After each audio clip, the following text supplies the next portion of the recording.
The snowstorm hit Montana territory with the fury of a vengeful spirit, and Kellan Irving saw the dark figure stumbling through the white wall of death, just as he was about to give up his search for the missing cattle and head back to his ranch house before he became another frozen corpse for spring to reveal. He urged his horse forward, squinting against the stinging ice crystals that felt like needles against his weathered face.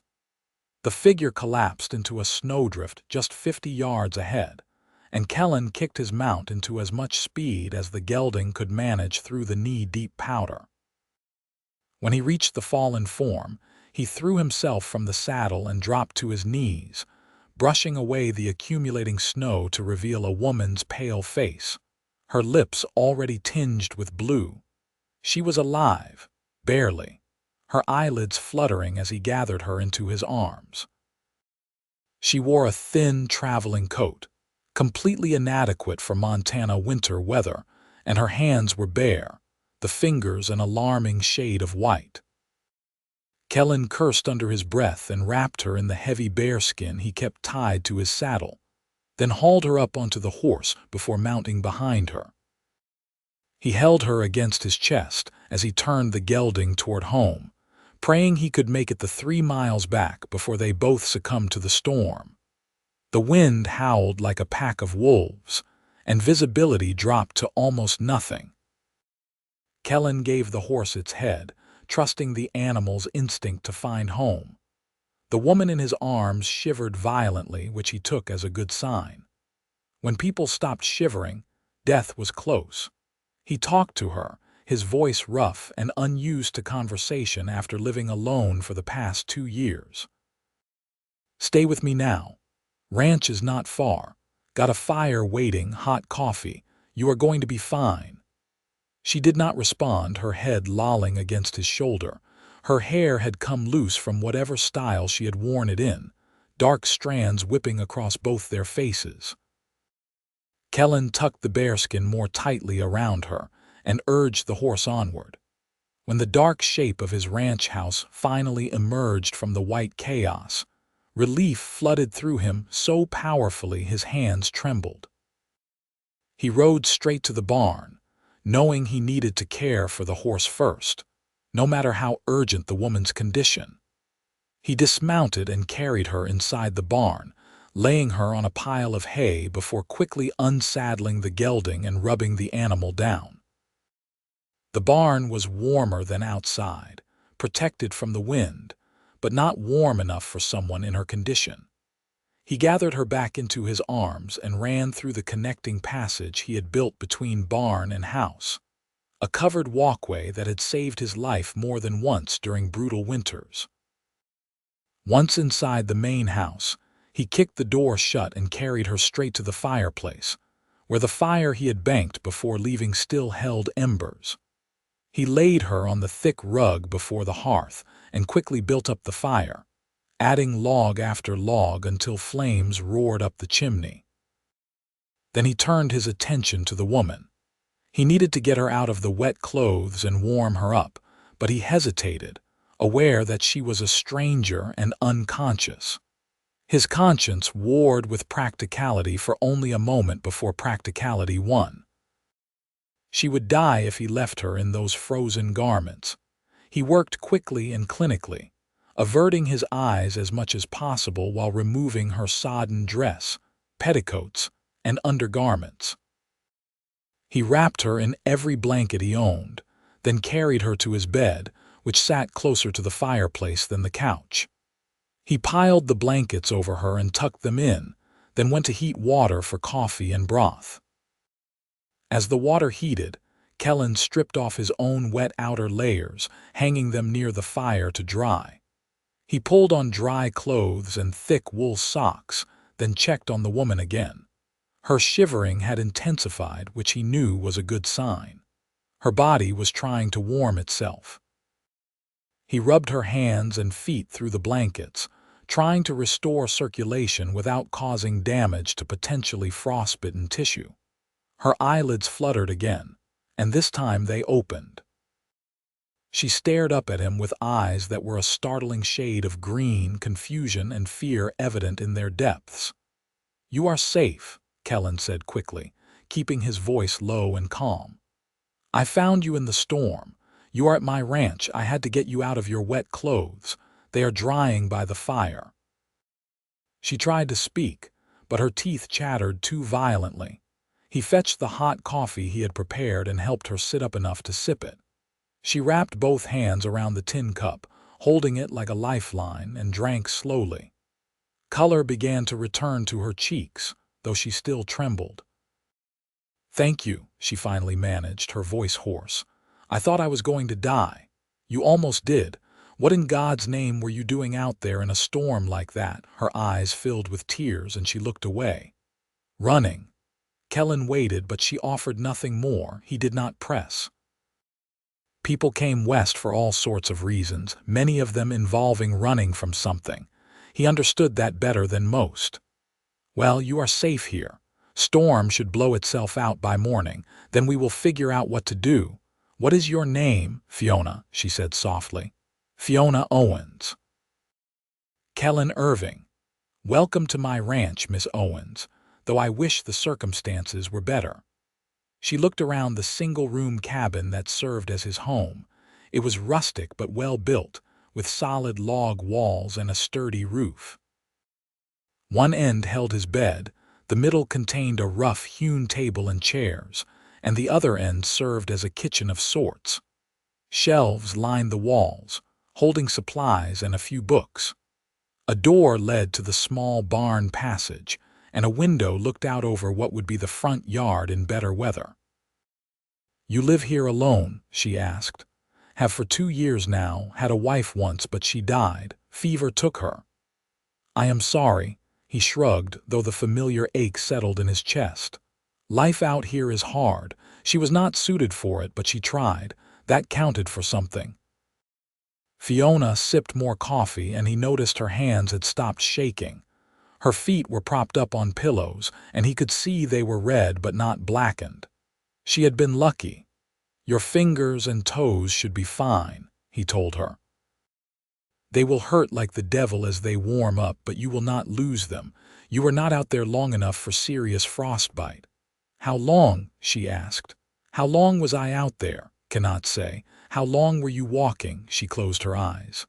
"Hours." "I left the stage-coach station in Elko this morning. The driver refused to go on in the storm, said it was suicide, but I could not stay there. I had to keep moving. So I started walking." Kellan stared at her.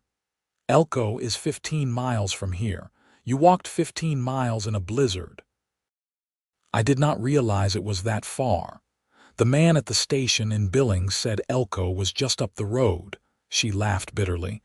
"I suppose everything is relative out here. You could have died. You should have died. Maybe that would have been better." The words were spoken so quietly he almost missed them. He studied her face, seeing the exhaustion and something deeper in her expression. Despair. He recognized it because he had worn that same expression himself after Mary died. "Nothing is worth dying for," he said firmly. "Whatever you are running from, it cannot be worth your life." She looked at him then, really looked at him, and he felt the intensity of her gaze like a physical touch. "You do not know what I am running from. True enough. But I know something about running. And I know something about wanting to give up. So why do you not drink more coffee, warm yourself, and rest? Tomorrow the storm will be over and things will look different." "Will they?" Her voice broke on the question. "I am broken, Mr. Irving, completely and utterly broken. No amount of coffee or rest will fix that." Kellan met her eyes steadily. "I will fix that." She laughed, but it was a sound without humor. "You cannot possibly fix me. No one can. Try me." They stared at each other for a long moment, and then her eyes filled with tears again. This time they spilled over, running down her cheeks.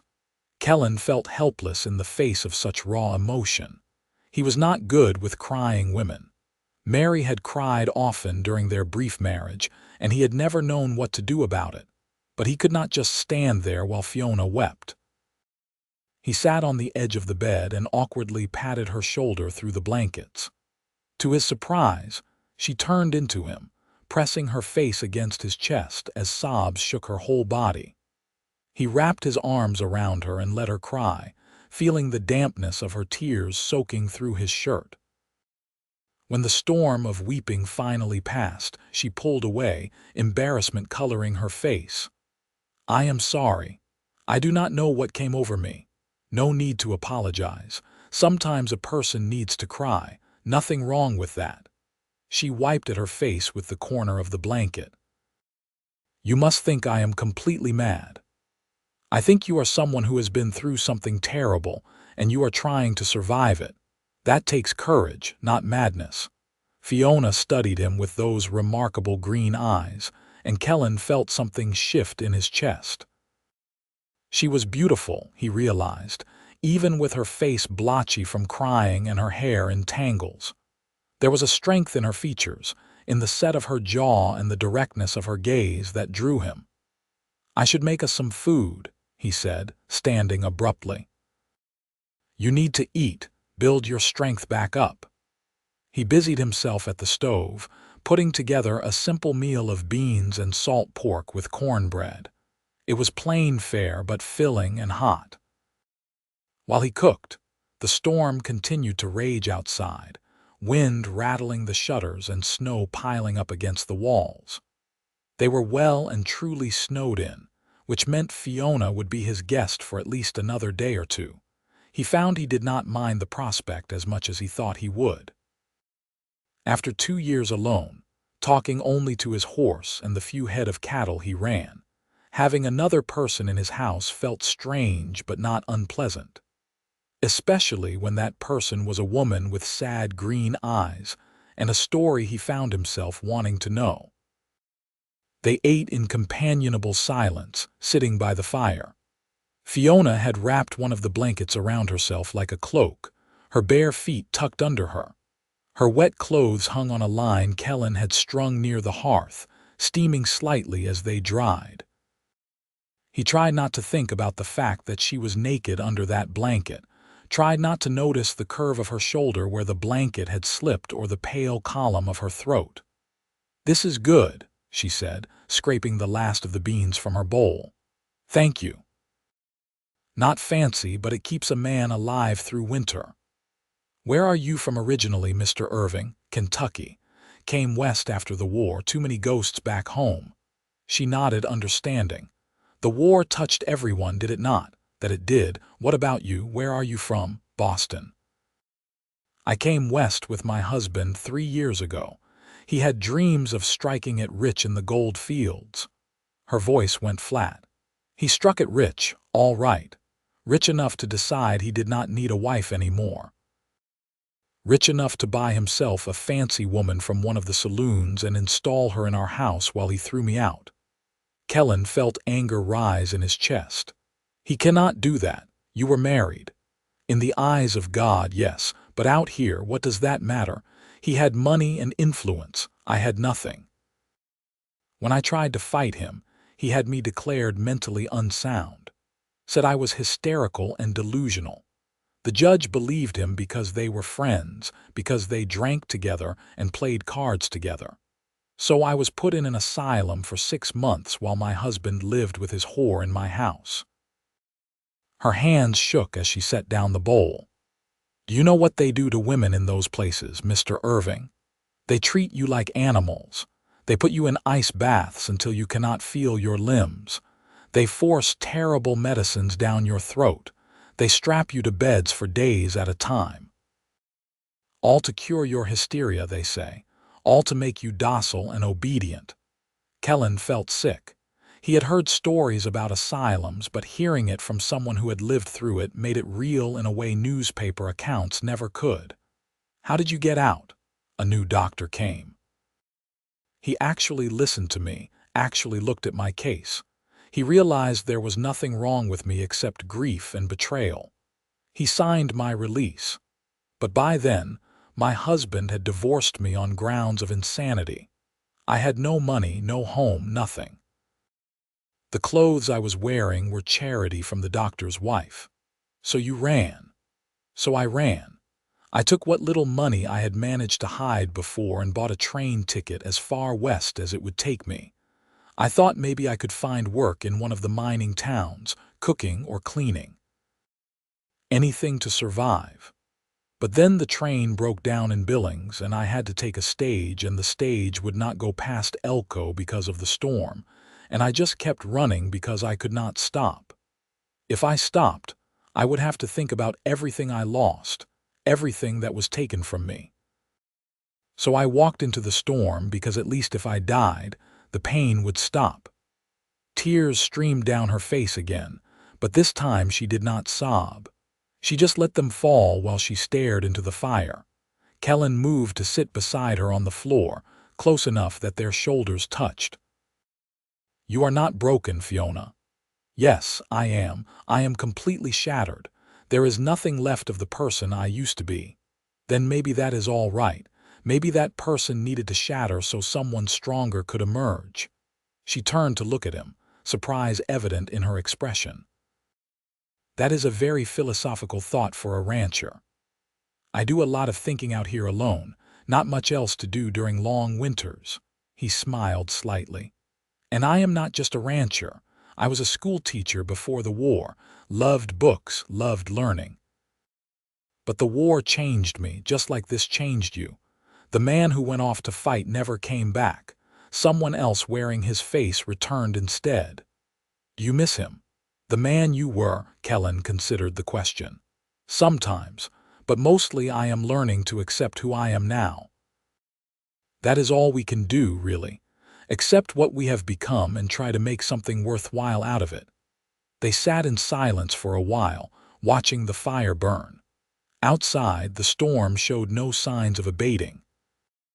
Snow piled higher against the windows and wind howled down the chimney, making the flames dance.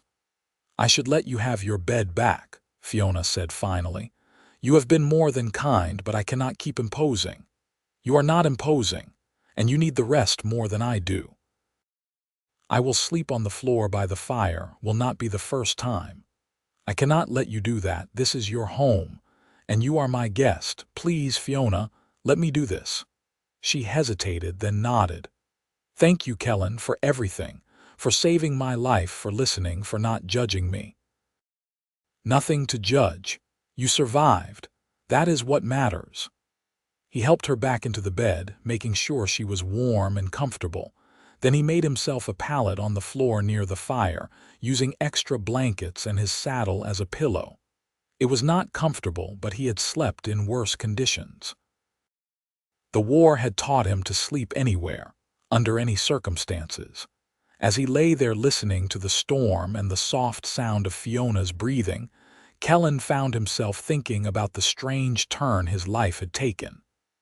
This morning he had been alone, resigned to another solitary winter.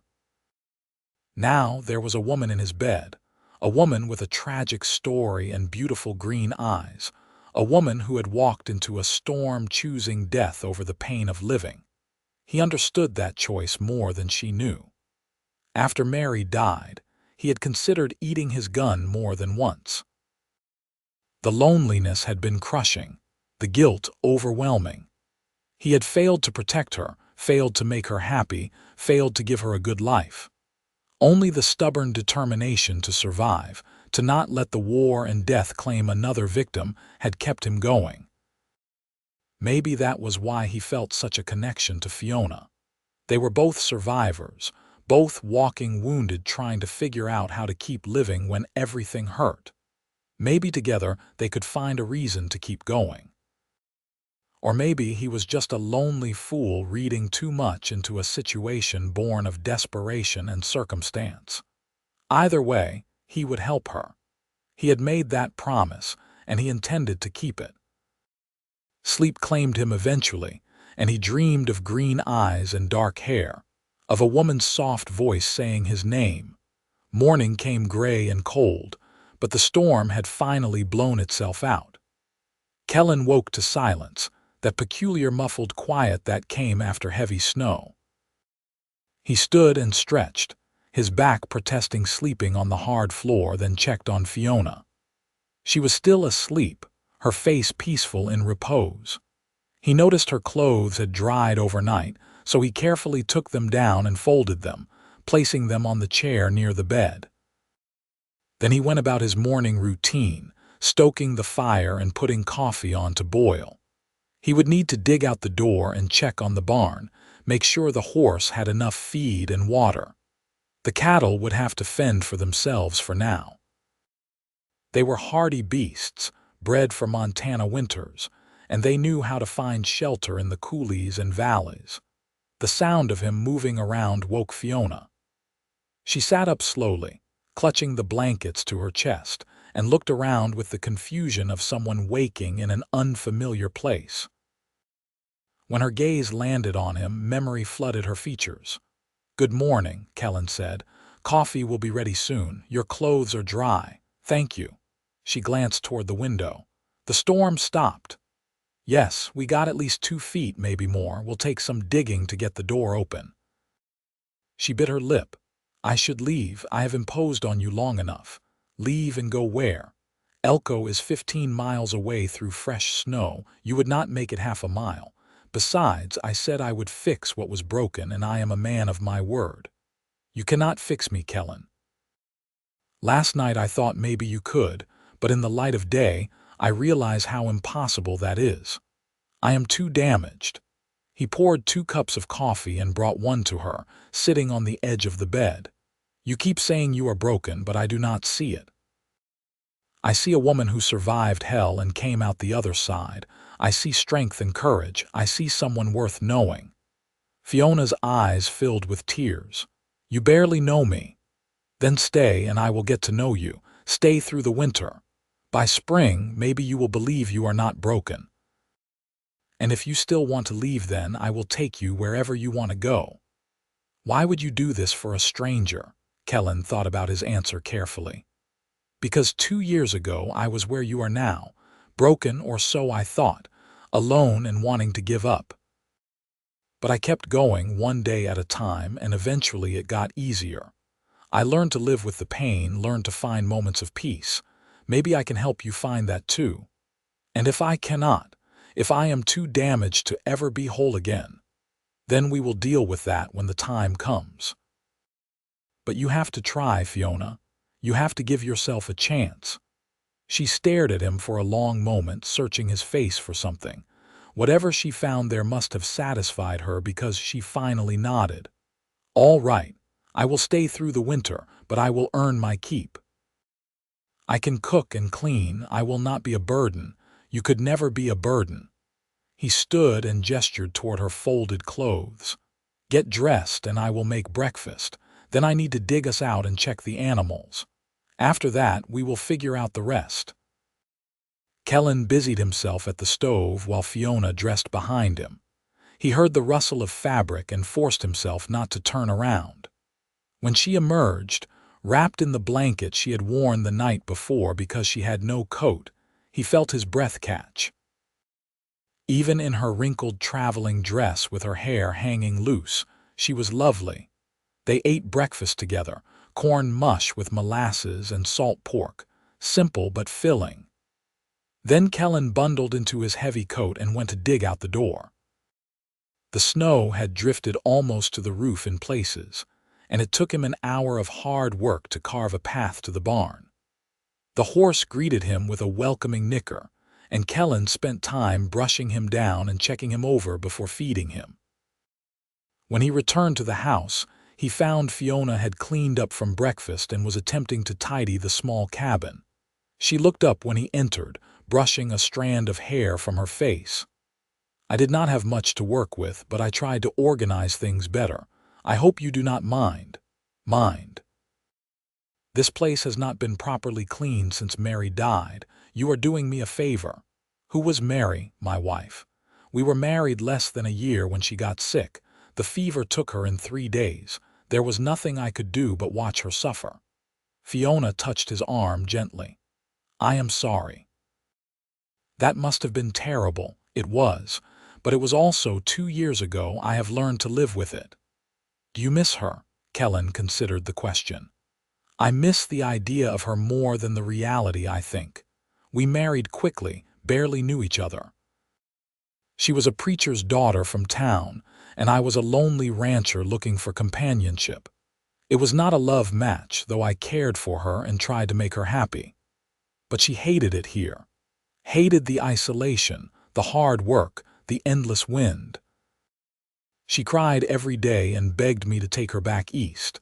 I kept saying we would go in the spring after I sold the cattle, but spring never came for her.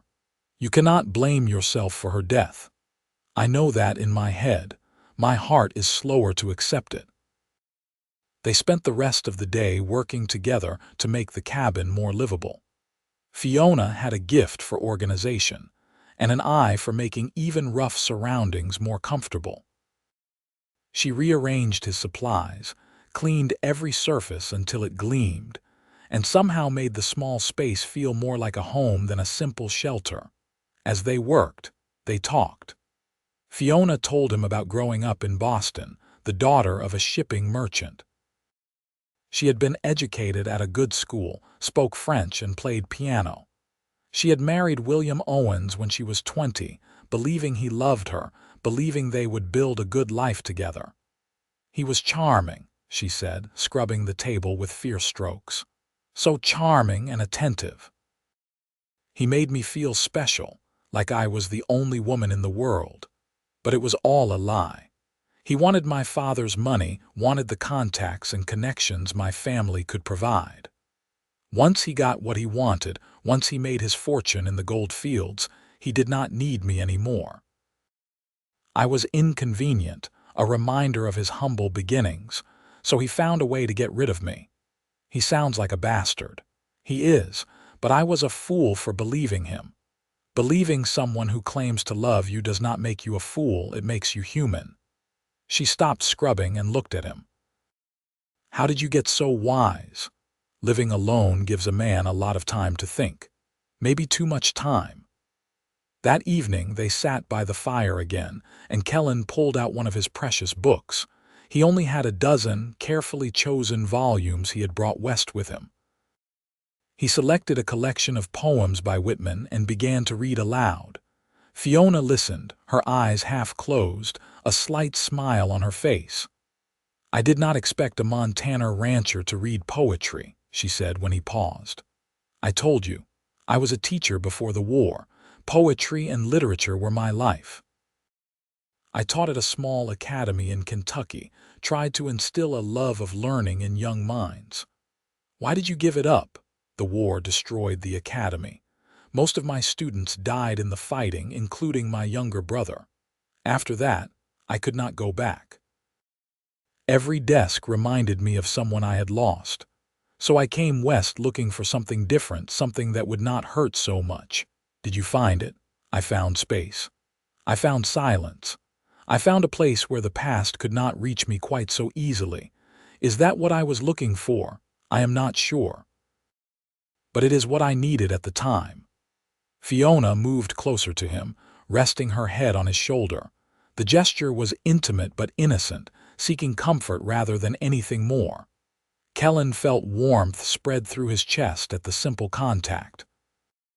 It had been so long since anyone had touched him gently, since he had felt another person's warmth. "Read more," she requested softly. "Your voice is soothing." So he read until the fire burned low and Fiona's breathing deepened into sleep. He carried her to the bed once again, tucking the blankets around her with care, then returned to his pallet on the floor. But sleep eluded him for a long time. He kept thinking about the way she had felt in his arms, the trust she had shown by falling asleep against him, the faint scent of her hair. He was falling for her, he realized. Falling hard and fast for this broken woman who had walked out of a storm and into his life. It was foolish, probably dangerous to his heart, but he could not seem to stop it. She drew him like the warmth of a fire on a cold night, and he found himself wanting to know everything about her, wanting to make her smile, wanting to chase the sadness from her green eyes. The next few days fell into a comfortable rhythm. Kellan would wake early and tend to the animals while Fiona prepared breakfast. They would eat together, talking about everything and nothing. Then he would go out to check his small herd, making sure they had access to water and that none had gotten into trouble during the storm. Fiona would spend the time cleaning, mending his clothes and preparing the evening meal. In the evenings, they would sit by the fire and talk or read. Sometimes Kellan would read aloud. Sometimes they would simply sit in companionable silence. Slowly, gradually, Fiona began to relax. The hunted look faded from her eyes, replaced by something softer. She smiled more, laughed at his stories about life as a rancher, teased him gently about his untidy habits. A week after the storm, Kellan was checking fence lines when he spotted riders in the distance. 3 men on horseback, moving slowly through the snow. His hand went instinctively to the rifle he kept in his saddle scabbard. Strangers could mean trouble, especially out here where the nearest law was a day's ride away. The men drew closer, and Kellan recognized the lead rider. Tom Ferguson, who ran the general store in Elko. The 2 men with him were strangers, both wearing city clothes ill-suited for Montana winter. "Kellan," Tom called out as they approached. "Glad we found you. These men are looking for someone, a woman." Kellan's blood ran cold. "What woman?" One of the city men urged his horse forward. He was middle-aged, well-dressed, with a cold expression that reminded Kellan of certain officers he had served under during the war. Men who saw other people as tools to be used rather than humans with worth. "My name is Detective Harold Moss. I am looking for a woman named Fiona Owens. She escaped from an institution in Colorado 6 months ago. Her husband hired me to find her and return her to proper care."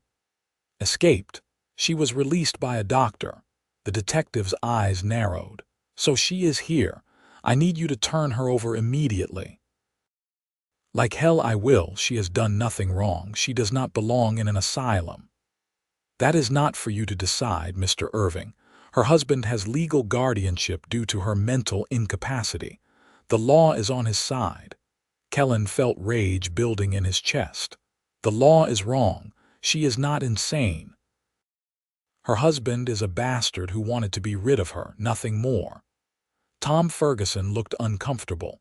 "Kellan, maybe you should let them talk to her at least if she is not well." "She is fine.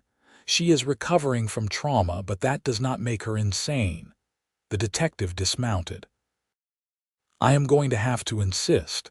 If you do not cooperate, I will have to involve the marshal." Kellan also dismounted, putting himself between the detective and the path back to his cabin. "You are not taking her anywhere. She is under my protection." The second city man spoke up. "We do not want trouble, but Mr. Owens has been very generous with his compensation. We are not leaving without her." "Then you will have to go through me." The detective laughed. "You are 1 man, we are 3. Do not be foolish." Kellan's hand moved to his gun. "I served 4 years in the war. I have killed men for less than what you are threatening. Do not test me." Tom held up his hands. "Now hold on, everyone. There is no need for violence. Kellan, be reasonable. If the law says she belongs with her husband." "The law is a tool of powerful men to control those with less power. I will not let them take her back to that hell. You care for her." The detective said it as a statement, not a question. "That complicates things." "Damned right I care for her. She is a good woman who deserves better than what life has given her, and I will not stand by while you drag her back to suffer more." The 3 men looked at each other, communicating silently. Then the detective shrugged. "We will be back with the marshal and proper authority. And when we return, if you interfere, you will be arrested along with her. Think about that, Mr. Irving. Is she worth losing everything?" They mounted up and rode away, leaving Kellan standing in the snow, his heart pounding. He had just made powerful enemies, but he could not bring himself to regret it. The thought of Fiona being dragged back to that asylum, back to the husband who had betrayed her, was unbearable. He rode back to the cabin as quickly as the snow allowed. Fiona met him at the door, her face pale. "I heard horses. Who was it? We need to talk." He told her everything, watching her face grow paler with each word. When he finished, she sank into a chair, her hands shaking. "They found me. I knew it was only a matter of time, but I hoped I would have longer. I hoped I could disappear out here where no one knew me. I will not let them take you.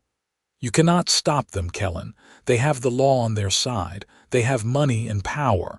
You are just one man who will not give up without a fight."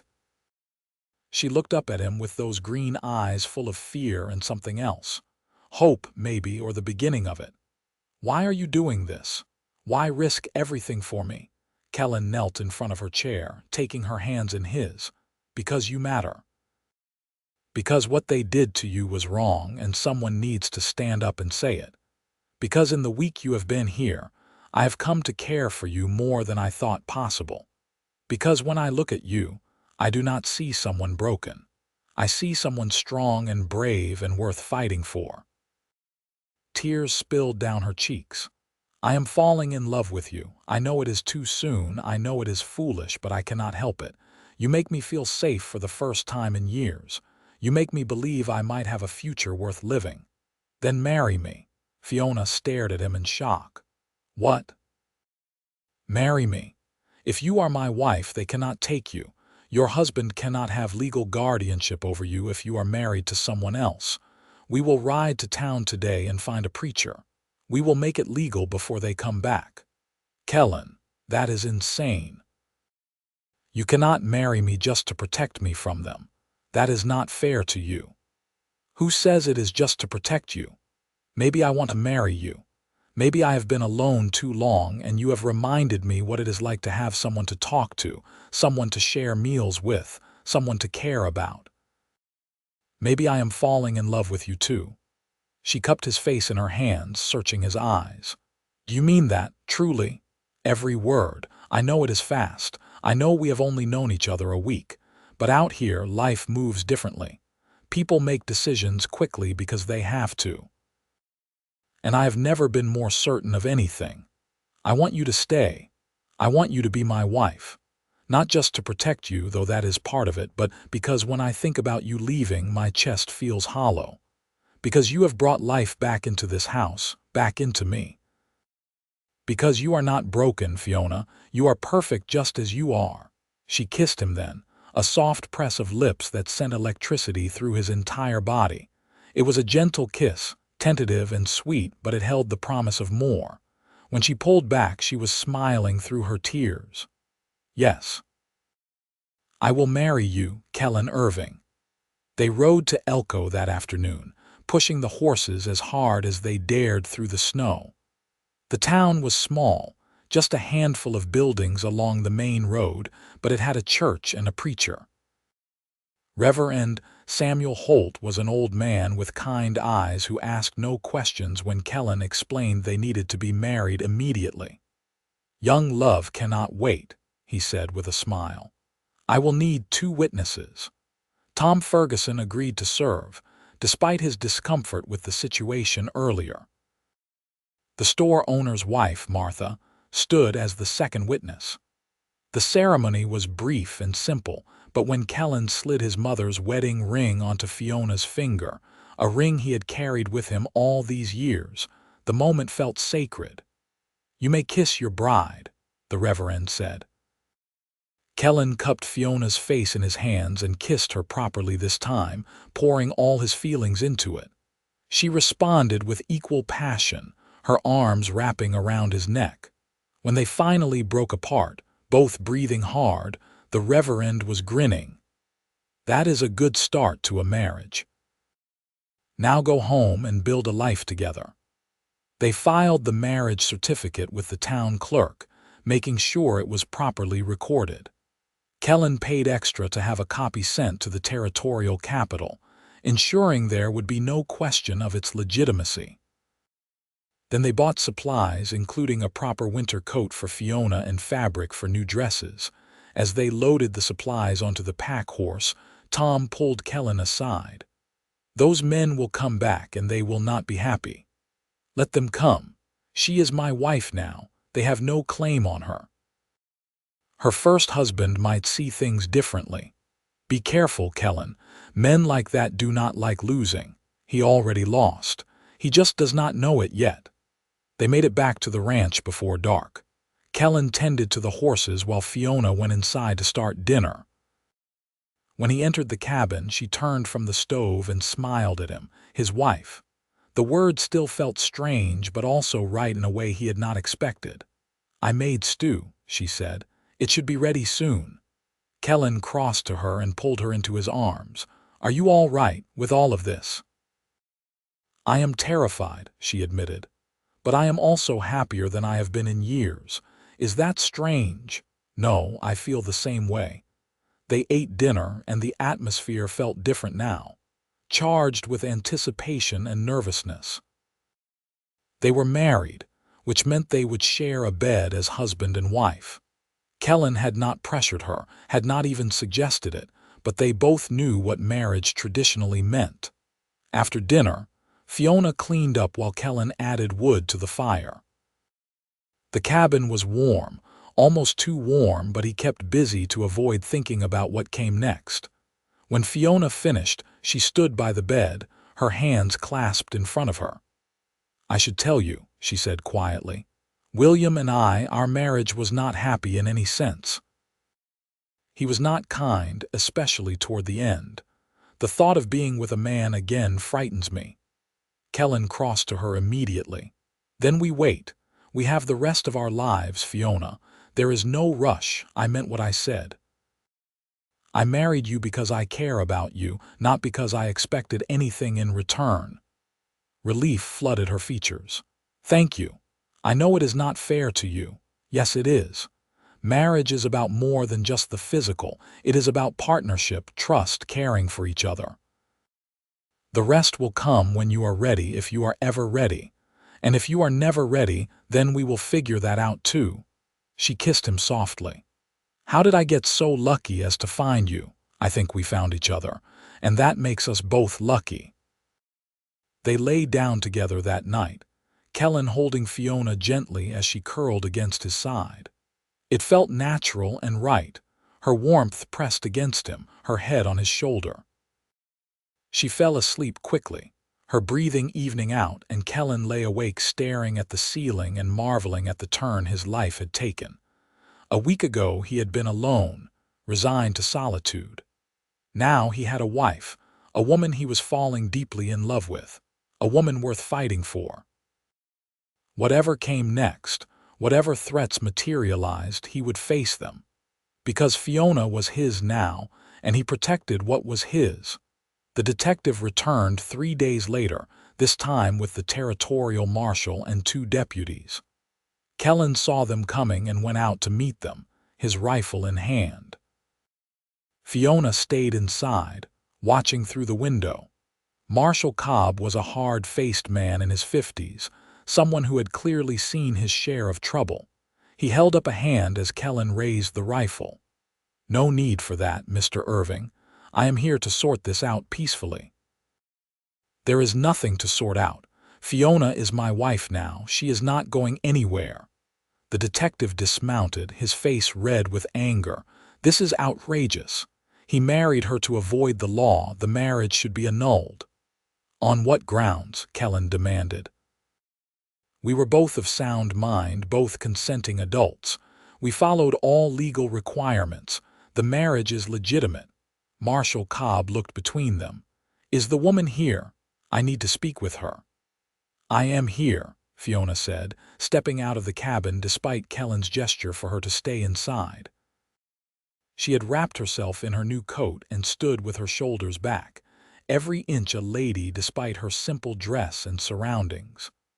"I am Fiona Irving now, not Fiona Owens. I have no wish to speak with my former husband or his hired men."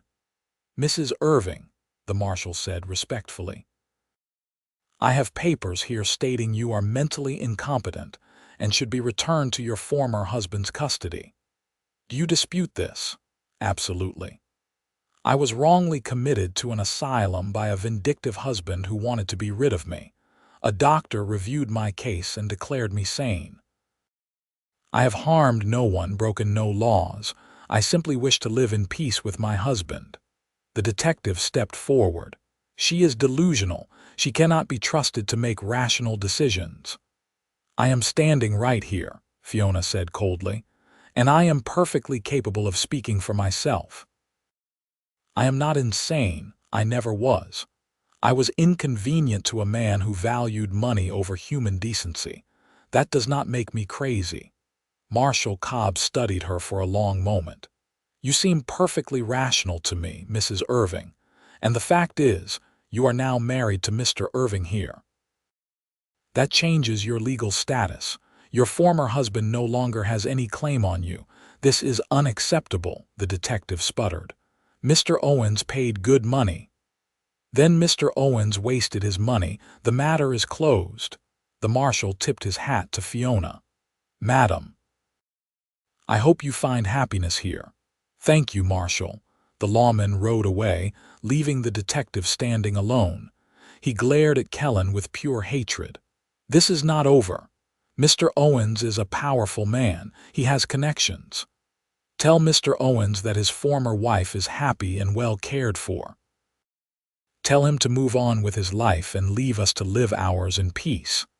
He will never let this go. He does not like to lose. Then he is going to have to learn. Now get off my property before I throw you off. The detective mounted his horse and rode after the marshal, but not before casting one last venomous look over his shoulder. When he was out of sight, Kellan let out a breath he had not realized he was holding. Fiona threw her arms around him, laughing and crying at the same time. We did it.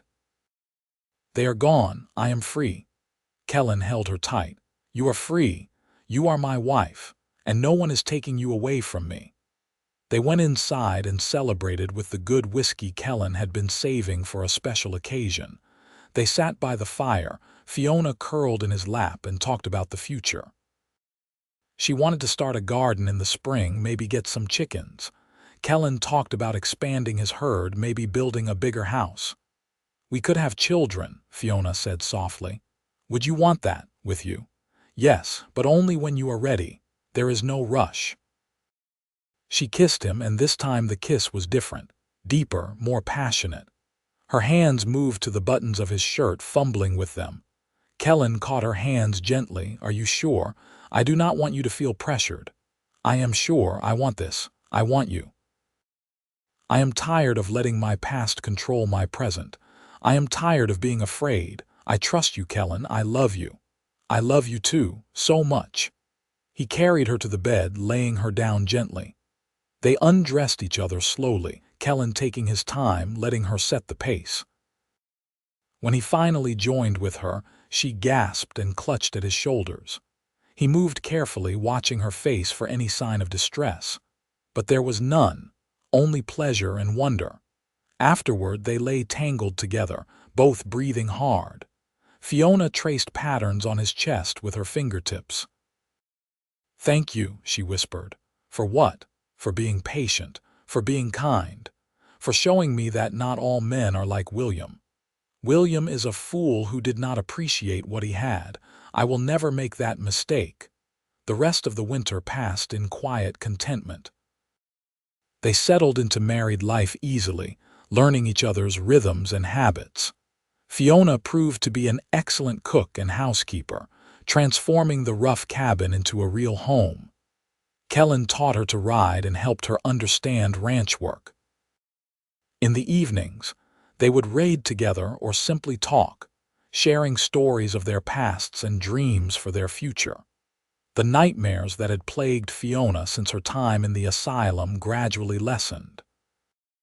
Some nights she still woke gasping and afraid, but Kellan was always there to hold her and remind her she was safe. He had his own nightmares from the war, and she returned the favor, soothing him when the old horrors crept into his dreams. They made love frequently, Fiona slowly shedding her fears and discovering her own desires. Kellan was an attentive lover, always putting her pleasure first, and she blossomed under his care. The broken woman who had stumbled out of a snowstorm was gone, replaced by someone stronger and more confident. Spring came late to Montana that year, but when it finally arrived, it brought new life and new hope. Fiona planted her garden, and Kellan increased his herd with the money he had saved. They talked about building a bigger house, maybe hiring a hand or two to help with the ranch work. In early summer, Fiona realized she was pregnant. She told Kellan one evening after dinner, nervous about his reaction. He whooped with joy and swung her around the cabin until she was laughing and begging him to put her down. "We are having a baby," he kept saying, wonder in his voice. "We are going to be parents. Are you happy?" she asked, needing to hear it. Happy does not begin to cover it. "I am over the moon, thrilled, terrified, all of it at once." The pregnancy progressed smoothly. Fiona bloomed with health, her figure rounding as the baby grew.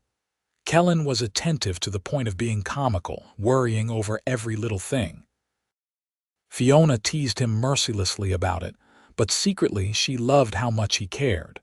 In late January, with snow once again covering the ground, Fiona went into labor. Kellan rode to fetch Martha Ferguson, who served as the town midwife. The labor was long and difficult, lasting nearly 20 hours, but finally their son was born, red-faced and howling his displeasure at being forced into the cold world. They named him Samuel, after the reverend who had married them. He was perfect, with Fiona's green eyes and Kellan's dark hair. Kellan held his son with shaking hands, tears streaming down his face. "He is beautiful," he whispered, "just like his mother." Fiona smiled tiredly from the bed. "He has your stubborn chin, poor thing." "Better than your sharp tongue," Kellan teased gently. Martha stayed for a few days to help, then returned to town, leaving the new family to figure things out on their own. It was hard at first, both of them exhausted from sleepless nights and the demands of a newborn. But they worked together, taking turns walking the floor with Samuel when he cried, supporting each other through the difficult moments. As Samuel grew from infant to toddler, the ranch prospered. Kellan hired 2 ranch hands, young men who were happy to have steady work and a fair boss. With their help, he was able to expand the operation significantly. They built a larger house with separate bedrooms, a real kitchen, and even a small parlor where Fiona could entertain the occasional visitor. The town of Elko grew as well, adding new businesses and families. Fiona became close friends with Martha Ferguson and several other women in town. She organized a small lending library and started teaching children to read in the church basement on Sunday afternoons. The girl from Boston who had once played piano in drawing rooms found purpose and satisfaction in this simpler life. 3 years after Samuel was born, Fiona gave birth to their daughter, Clara. She was tiny and delicate, with blonde hair that neither parent could account for, until Kellan remembered his mother had been blonde. Clara was easier than Samuel had been, a calm baby who seemed content to simply observe the world around her. Samuel adored his baby sister, constantly wanting to help care for her. Kellan would watch his son gently stroking Clara's tiny hand and feel his heart swell with love for his growing family. One evening, when Clara was 6 months old and Samuel was playing on the floor nearby, Fiona looked up from her sewing and smiled at Kellan. "What are you thinking?" he asked. "I am thinking about that night. The night you found me in the storm. I was so broken then, so lost. I honestly believed I would never be happy again, never feel whole. And now look at us. We have this beautiful life, these amazing children. We have each other. It is more than I ever dreamed possible." Kellan set down the leather he had been working on and crossed to kneel beside her chair. "You were never broken, Fiona. Maybe bent, maybe damaged, but not broken. You just needed someone to see that. You saw it. You saw me when I could not even see myself. You gave me back my life. We gave each other life. I was just existing before you came, going through the motions. You reminded me what it means to really live."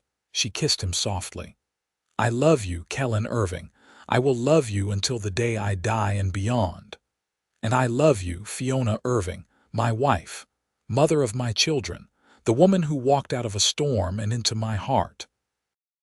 The years continued to pass, bringing changes and challenges. There were hard winters when they lost cattle, dry summers when the creek ran low, accidents and illnesses that tested their strength. But through it all, they had each other. The love that had begun in desperation and grown in the quiet moments of learning each other deepened into something unshakable. Samuel grew into a strong young man with his father's work ethic and his mother's sharp mind. He took over more of the ranch work as Kellan grew older, eventually bringing home a wife of his own, a pretty girl from Billings named Rose. They built a house on the far side of the property and started their own family. Clara became a teacher like her mother, opening a proper school in Elko. She married a doctor who came west to practice, and they settled in town. She gave Fiona and Kellan 3 grandchildren who loved to visit the ranch and hear stories about the old days. Kellan and Fiona grew old together, their hair turning gray, their faces weathering like the landscape around them. But the love in their eyes never dimmed. They still sat by the fire in the evenings, still talked and laughed and shared their lives. They still reached for each other in the night, finding comfort in familiar touch. On their 25th wedding anniversary, the whole family gathered at the ranch for a celebration. There were grandchildren running everywhere, filling the house with noise and laughter. A long table had been set up outside, groaning under the weight of food prepared by the women of the family. After the meal, Samuel stood and raised his glass. "To my parents. 25 years ago, my mother walked into a snowstorm planning to die. My father went out in that same storm and saved her life. From that desperate beginning came all of this." He gestured to the assembled family, the thriving ranch, the life they had built. "They taught us that love can heal, that 2 broken people can make each other whole, that strength comes not from avoiding hardship but from facing it together." To Kellan and Fiona Irving. To Kellan and Fiona, everyone echoed. Fiona's eyes filled with tears. Kellan squeezed her hand and smiled at her, that same smile he had given her in the cabin when she first woke up, the smile that said, "You are safe now." That night, after everyone had gone home and the house was quiet again, they sat on the porch watching the sun set over the mountains. The sky was painted in shades of orange and pink and purple, beautiful beyond words. "Do you ever regret it?" Fiona asked. "Taking in a stranger, marrying someone you barely knew, fighting for someone when it would have been easier to just let me go." Kellan pulled her close, wrapping his arm around her shoulders. "Not for a single moment. You are the best decision I ever made, the best thing that ever happened to me. I used to think I was broken beyond repair. That night in the snow, I was ready to give up, and then you found me. You said you would fix me, and I did not believe you. But you did, Kellan. You fixed me by loving me, by being patient with me, by showing me I was worth saving. I did not fix you. You fixed yourself. I just gave you a safe place to heal." She turned to look at him, love shining in her green eyes. "We fixed each other.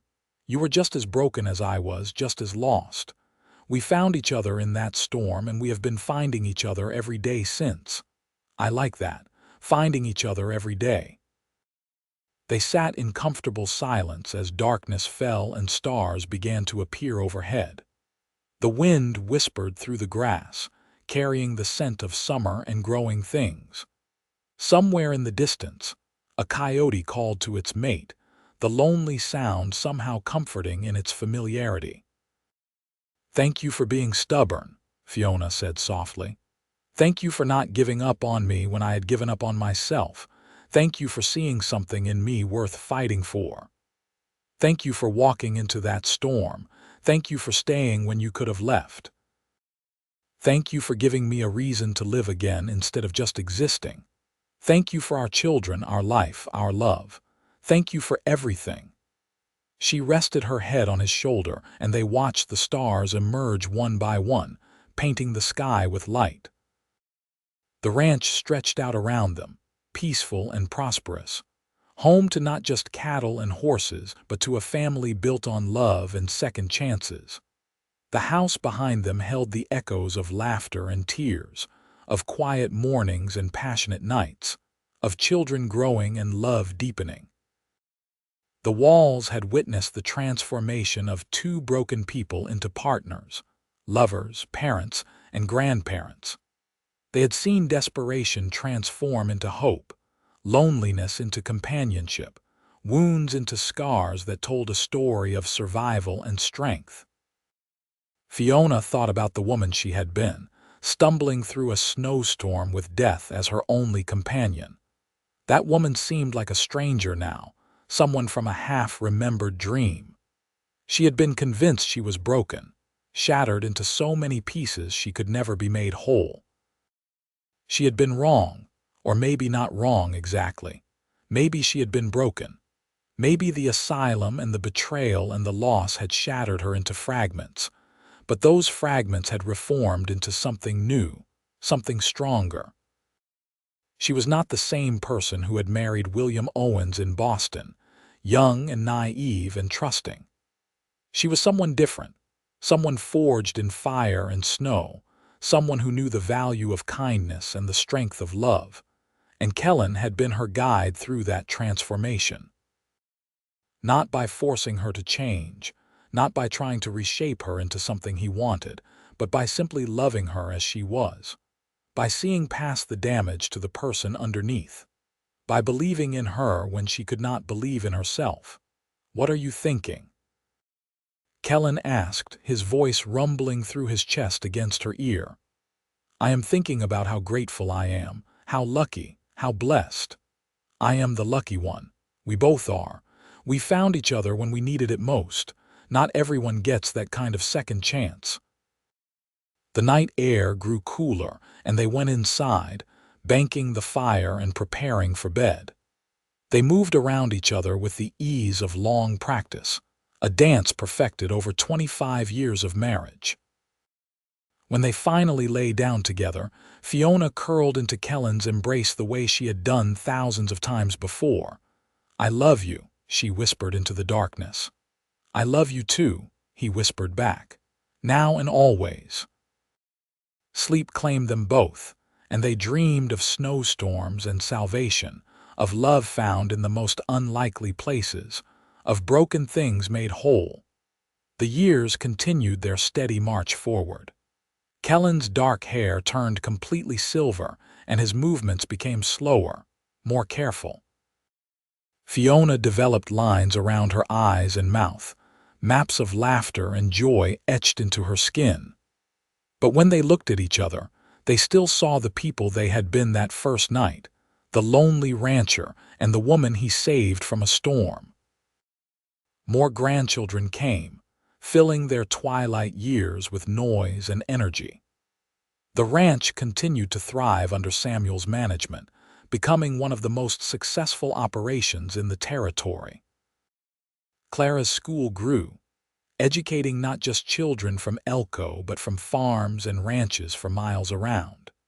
Both children often spoke of their parents' love story, telling their own children about the night Grandma walked into a snowstorm and Grandpa rode out to save her.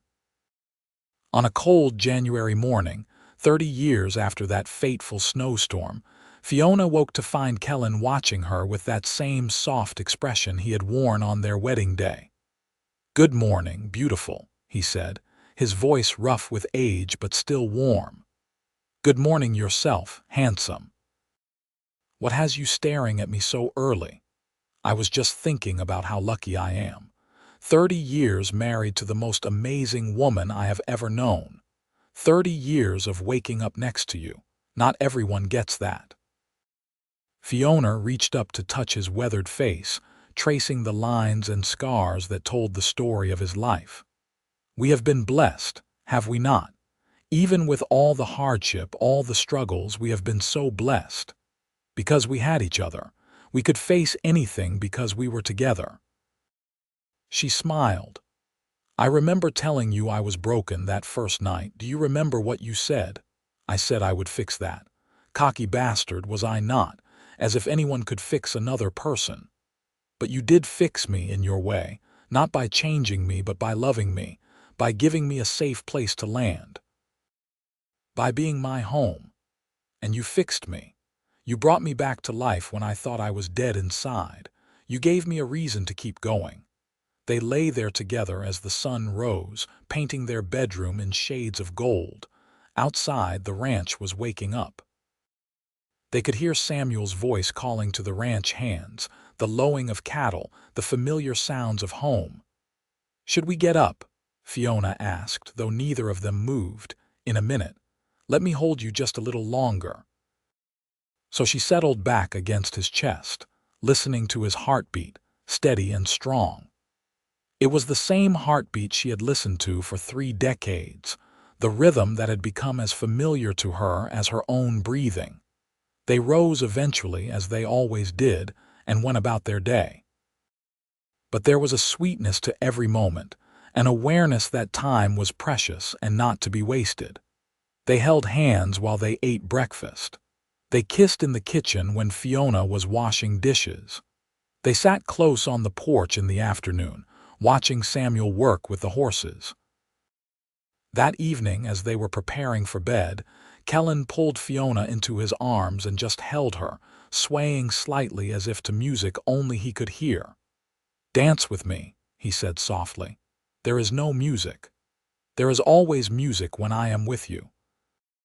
So they danced in the lamplight, moving slowly in the small space between bed and fireplace, holding each other close. Fiona rested her head on Kellan's shoulder and let tears slip down her cheeks, tears of joy and gratitude and overwhelming love. "Thank you for saving my life," she whispered. "Thank you for making my life worth living," he whispered back. They stayed like that until the lamp burned low and the fire faded to embers. 2 people who had found each other in a storm and had been finding each other every day since. 2 people who had been broken and had healed together, who had built a life and a family and a love that would outlast them both. Because love like theirs did not die. It lived on in their children and grandchildren, in the ranch they had built together, in the stories that would be told for generations about the lonely rancher who rode out into a snowstorm and found his soulmate dying in the snow. About the woman who thought she was broken beyond repair, and the man who loved her whole again. About second chances and healing and the transformative power of love. As they finally lay down to sleep that night, wrapped in each other's arms, both knew they had been given something precious. Not everyone got to fall in love. Not everyone got to build a life with their best friend. Not everyone got 30 years of partnership and passion and deep, abiding affection. They had been lucky. They had been blessed. They had been given a second chance when most people never got a first one. And they had made the most of it, building something beautiful out of the ashes of their broken pasts. "I love you, Kellan Irving," Fiona murmured, already half asleep. "I love you, Fiona Irving," he murmured back. "Forever and always." And as they drifted off to sleep, the wind outside picked up, blowing snow against the windows. But inside their home, wrapped in blankets and love, they were warm and safe and content.